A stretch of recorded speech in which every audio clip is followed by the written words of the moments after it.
नमस्कार दोस्तों, स्वागत आपका हमारे चैनल पर। हमारी आज की कहानी है बेटे की पसंद। रोहन और सीमा बहुत उत्साहित थे। आज उनका बेटा आदित्य अपनी गर्लफ्रेंड रिया को उनसे मिलवाने लाने वाला था। आदित्य से 5 साल छोटी आयशा अभी पढ़ाई कर रही थी। आदित्य एक इंजीनियर था और रिया उसकी सहकर्मी थी।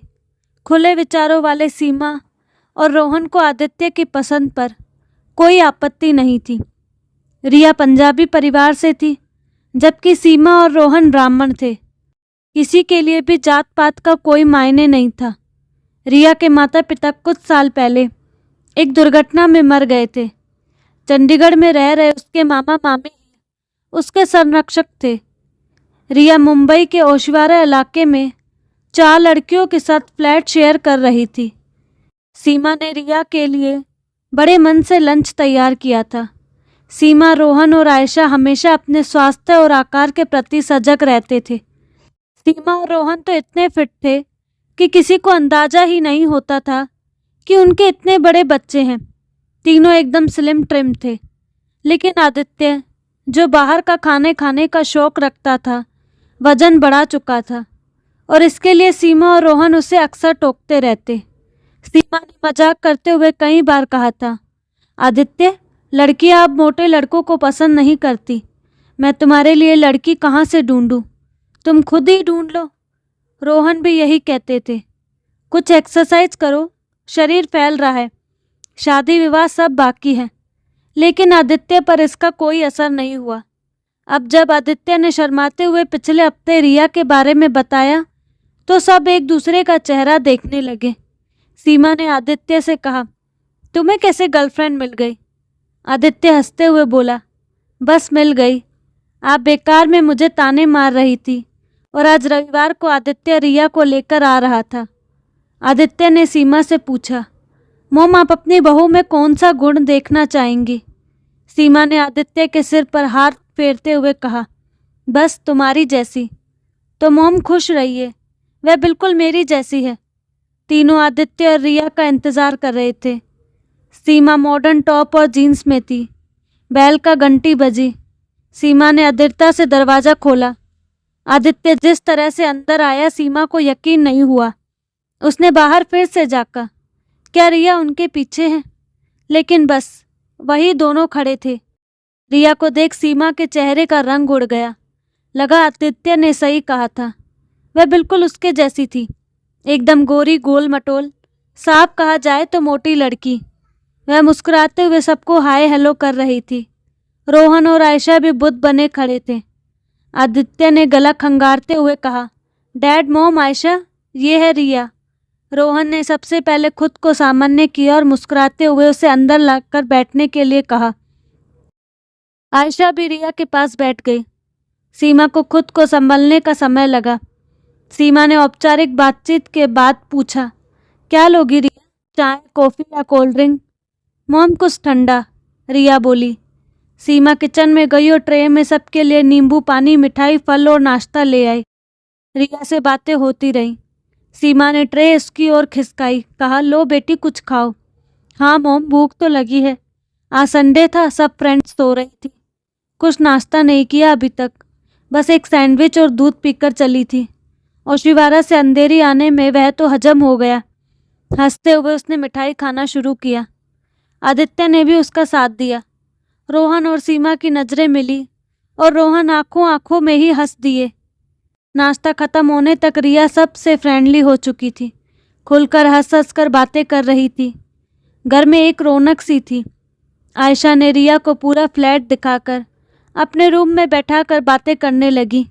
मूवी, म्यूज़िक, कॉलेज, ऑफिस की खूब बातें होती रहीं। सीमा लंच की तैयारी के लिए किचन में गई तो रिया भी आ गई। मॉम, कुछ मदद करूं? नहीं नहीं, तुम बैठो, सीमा बोली। मॉम, मिलके करते हैं ना। फिर अपने आप ही प्लेट उठाकर सलाद काटने लगी। रोहन भी किचन में आ गए थे।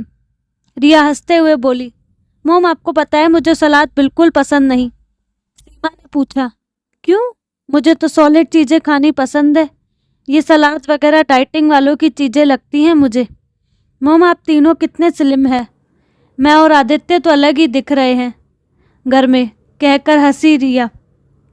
सीमा हैरान थी, क्या है ये लड़की, अपने मोटापे पर कोई शर्म नहीं, कोई चिंता नहीं। रिया ने फिर कहा, मुझे खाने पीने का बहुत शौक है मॉम, मम्मी पापा को भी खाने पीने का बहुत शौक था। कहते हुए रिया थोड़ी उदास हो गई। इतने में आदित्य अंदर आते हुए बोला, मॉम क्या बनाया है? छोले पनीर आलू गोभी की सब्जी रायता, बस अब रोटी बना रही हूँ। रिया चहक कर बोली, मॉम पूरी बनाइए ना, इस खाने के साथ गरम गरम पूरी कितनी अच्छी लगेगी। सीमा चौंकी, उन्हें झटका सा लगा। सोचा खुद पूरी जैसी क्यों हो गई है ये लड़की, अब समझ में आ रहा है। आदित्य भी कहने लगा, हाँ मॉम पूरी बनाओ ना। आयशा भी आ गई किचन में, बोली मॉम मैं तो रोटी ही खाऊंगी। सीमा ने कहा, ठीक है इन दोनों के लिए पूरी बना देती हूँ। सीमा ने आयशा की मदद से खाना टेबल पर लगाया। सीमा, रोहन और आयशा ने 2-2 फुलके खाए। आदित्य और रिया पूरी पर पूरी खत्म कर रहे थे। सीमा ने दोनों को देखा, कैसे लग रहे हैं दोनों शौक से खाते हुए, मोटे गोल मटोल बच्चे। इनकी शादी होगी तो कैसे लगेंगे दोनों। इस लड़की को फिगर से तो कोई मतलब ही नहीं, क्या होगा इसका आगे। सीमा मन ही मन सोचती रही। सब खाना खाकर उठ गए, बातें होती रही। फिर रिया ने कहा, अच्छा मॉम अब मैं चलूँगी, आप सबसे मिलकर बहुत अच्छा लगा, और अपना बैग उठा लिया। फिर आयशा को गले लगाकर बाय बोला और सीमा और रोहन को बाय मॉम बाय डॉट बोलकर मुस्कुराती हुई आत्मविश्वास से भरे कदमों से चली गई। आदित्य से बस मुस्कुराहट का आदान प्रदान हुआ। उसके जाने के बाद जब सब बैठे तो आदित्य ने झिझकते हुए पूछा, मॉम डैड, आयशा कैसी लगी रिया? सीमा तो कुछ बोल नहीं पाई। रोहन ने कहा, स्वभाव अच्छा लगा। आयशा आदित्य को छेड़ते हुए हंसते हुए बोली, भैया जैसा नाम है वैसी ही पर्सनैलिटी है, मुझे तो अच्छी लगी। सीमा चुप थी। आदित्य ने कहा, आप तो कुछ बोलो मॉम। सीमा ने एक ठंडी सांस ली और कहा, तुम्हें पसंद है ना, बस मेरे लिए यही महत्वपूर्ण है कि तुम खुश हो। अब शादी कब करनी है बताओ, इसके मामा मामी से फ़ोन पर बात कर लेती हूँ। आदित्य ने जीन्स की जेब से झट से एक पेपर निकाल कर दिया, कहा, यह है उसके मामा का फ़ोन नंबर। रोहन को हंसी आ गई, वाह बेटा, बहुत जल्दी है शादी की। फिर सब अपने अपने रूम में आराम करने चले गए। रोहन ने बराबर में लेटी सीमा से पूछा, क्या हुआ, पसंद नहीं आई रिया? जानता हूँ क्यों, तुम्हें बेडोल फिगर पसंद नहीं है ना। आदित्य भी तो स्लिम ट्रिम नहीं है, कुछ तो बोलो सीमा, चुप क्यों हो इतनी? रोआसी हो गई सीमा, क्या सोचा था क्या हो गया। हमेशा एक फिगर कॉन्शियस स्मार्ट सी बहू का सपना देखती आई हूँ। मेरी सहेलियाँ फिटनेस के प्रति मेरा शौक देखकर कहती है, सीमा तुम तो ज़रूर एक मॉडल जैसी बहू लाओगी ढूंढकर। मैंने भी गर्व से हाँ में गर्दन हिलाई है हमेशा। इस उम्र में भी मैं फिगर का इतना ध्यान रखती हूँ, और यह लड़की तो जैसे फिटनेस और फिगर जैसे शब्द ही नहीं जानती, और उस पर कितने गर्व से बता रही थी कि उसे खाने पीने का शौक है। मैं तो आदित्य के मोटापे पर गुस्सा होती थी, और अब बहू भी मोटी। मेरी सहेलियाँ मेरा कितना मजाक उड़ाएंगी। कहते कहते उनका मुंह लटक गया। रोहन ने शांत और प्यार भरे स्वर में कहा, अरे प्यार से समझाएंगे तो ध्यान रखना सीख जाएगी सेहत का। ना माँ बाप है ना भाई बहन, अकेली जी रही है। हमारे साथ रहेगी तो प्यार से धीरे धीरे सब सिखा देंगे। तुम दिल छोटा मत करो, स्वभाव अच्छा है उसका बस। दिन बीत रहे थे। दिन में एक बार तो रिया सीमा को ज़रूर फ़ोन करती, हाल चाल पूछती, तो सीमा को अच्छा लगता। आयशा से तो वह अक्सर मैसेजेस में चैटिंग करती रहती। रोहन ने रिया के मामा मोहित से दोनों के विवाह के बारे में बात कर ली थी। किसी पंडित से दोनों की कुंडली मिलाने के अंधविश्वास में रोहन और सीमा बिल्कुल नहीं पड़े। उनकी सिंपल सी सोच थी, उनके बेटे को रिया पसंद है बस। रिया का स्वभाव तो सबको अच्छा लगा ही था, बस सीमा को जैसी स्लिम बहू चाहिए थी। रिया उस कसौटी पर खरी नहीं उतरी। यही बात सीमा को कचोटती रहती थी कि उसकी सहेलियां रिया को देखकर जरूर मजाक बनाएंगी। अच्छी तरह जानती थी सीमा अपनी सभी सहेलियों को। 1 महीने बाद सगाई का समय रखा गया। रोहन ने सीमा से कहा, अपनी फ्रेंड की लिस्ट बना लो। नहीं, मैं अपनी फ्रेंड्स को नहीं बुला पाऊंगी, सीधा शादी में ही बुलाऊंगी, नहीं तो सगाई से शादी तक ताने मार मार कर मेरा दिमाग खराब करती रहेंगी। बस सगाई की मिठाई भिजवा दूंगी सबके घर। सब थोड़ी बहुत तैयारियों में व्यस्त हो गए। मोहित और सुनैना साथ आकर एक होटल में रुके और रोहन और सीमा ने उन्हें अपने घर पर ही रुकने का आग्रह किया, लेकिन संकोचवश वे होटल में ही रुके। सबको एक दूसरे से मिलकर अच्छा लगा। सीमा ने किसी सहेली को नहीं बुलाया, बस बच्चे और रोहन के दोस्त थे। तैयार होकर रिया अच्छी लग रही थी, चेहरा काफी आकर्षक था उसका। उसने कई बार सीमा से पूछा, मॉम आपने अपनी किसी फ्रेंड को नहीं बुलाया? सीमा ने यह कहकर टाला, बस सबको शादी पर ही बुलाऊंगी। दोनों ने एक दूसरे को अंगूठी पहना दी। सगाई हो गई। मोहित और सुनैना रिया के भाभी ससुराल वालों का व्यवहार देखकर बहुत खुश थे। शादी की तारीख 2 महीने बाद की पक्की हो गई। मोहित और सुनैना चले गए। तय यही हुआ कि मोहित और सुनैना ही कुछ खास रिश्तेदारों के साथ मुंबई आ जाएंगे। विवाह की तैयारियां शुरू हो गई। रिया और आदित्य वीकेंड में फ्री होकर शॉपिंग कर पाते थे। रिया शनिवार को सुबह आती, पूरा दिन शॉपिंग होती। सीमा उसी की पसंद के कपड़े ज्वेलरी दिलवा रही थी। जब मीडियम लार्ज साइज ना आकर रिया को डबल एक्सल आता तो सीमा मन ही मन झुंझला जाती। एक संडे पूरा परिवार शॉपिंग पर निकला। सीमा हैरान रह गई जब रिया ने कहा, मॉम पिज़्ज़ा खाएंगे। लेकिन बेटा लंच कर कर ही तो निकले हैं अभी। तो क्या हुआ मॉम, शॉपिंग करते करते कुछ खाने में बहुत मज़ा आता है। आदित्य भी शुरू हो गया, चलो ना मॉम कुछ खाएंगे। नहीं आदित्य, तुम्हें पता है मैं अभी कुछ नहीं खा सकती। तो ठीक है, आप साथ तो बैठिए। ऐसा करो तुम दोनों खा लो, हम यही जूस कॉर्नर पर तुम्हारा वेट करेंगे।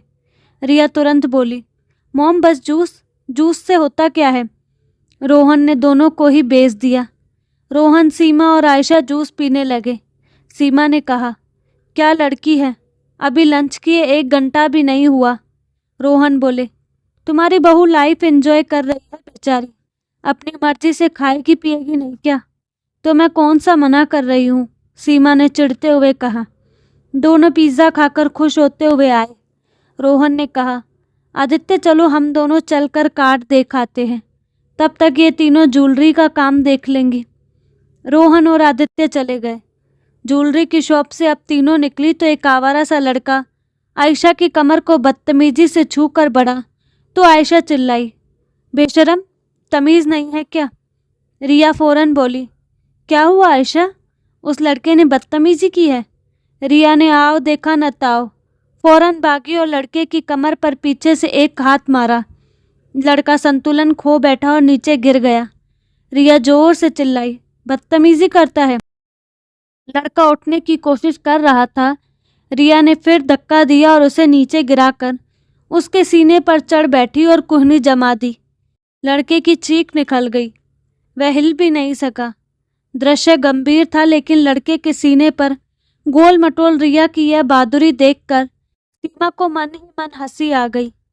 रिया जोर से चिल्लाई, हेल्प हेल्प! तुरंत लोग इकट्ठा हो गए। रिया की बात सुनकर लड़के को पीटने लगे। एक पुलिस वाला भी आ गया और लड़के को 2 डंडे लगाकर जीप में बिठा लिया। पूरे प्रकरण में सीमा और आयशा हक्की बक्की खड़ी थी। देखते ही देखते रिया ने जो किया था, दोनों को अपनी आंखों पर यकीन नहीं हो रहा था। रिया को शाबाशी देते हुए लोग आजकल लड़कों की बढ़ती बदतमीजी पर बात करते हुए इधर उधर हो गए। सीमा ने देखा, किसी की नज़रों में रिया के लिए उपहास नहीं था, सबकी नज़रों में उसके लिए तारीफ थी। रिया ने सीमा को जैसे सपने से जगाया, मॉम ठीक किया ना? सीमा उसके कंधे पर हाथ रखकर इतना ही बोल पाई, वेल डन रिया, शाबाश। आयशा तो रिया से सड़क पर ही चिपट गई। आप कितनी स्ट्रॉन्ग हो, वह तो मुझे देखकर ही पता चलता है, कहकर रिया हंस दी। इतने में रोहन और आदित्य भी आ गए। गाड़ी में बैठकर आयशा ने उन्हें पूरा किस्सा सुनाया तो वे हैरान रह गए। रोहन ने भी कहा, वेल डन रिया। आदित्य ने हंसकर उसे छेड़ा, बेचारा लड़का। सब हंस पड़े। सीमा को तो आज इतना प्यार आ रहा था रिया पर कि उसका मन हो रहा था कि यहीं उसे गले से लगा ले। लग रहा था बेकार में अपने मन को इतने दिनों से छोटा कर रखा है। वह जैसी है बहुत अच्छी है, मोटापे का क्या है, धीरे धीरे प्यार से समझाकर सेहत के प्रति सजग बना देगी। और वैसे आदित्य को भी कहाँ रोक पाती है लापरवाही से। अब जैसा बेटा वैसी बहू है तो दुख किस बात का। अब वे शान से रिया को अपनी सहेलियों से मिलवाने के लिए उंगलियों पर शादी के बचे दिन गिन रही थी। आज पहली बार अपनी मोटी बहू पर उन्हें बहुत प्यार आ रहा था। तो दोस्तों, कैसी लगी आपको कहानी? अपनी राय कमेंट बॉक्स में ज़रूर बताइएगा। साथ ही हमारे चैनल को लाइक, शेयर एंड सब्सक्राइब करना ना भूलें। धन्यवाद।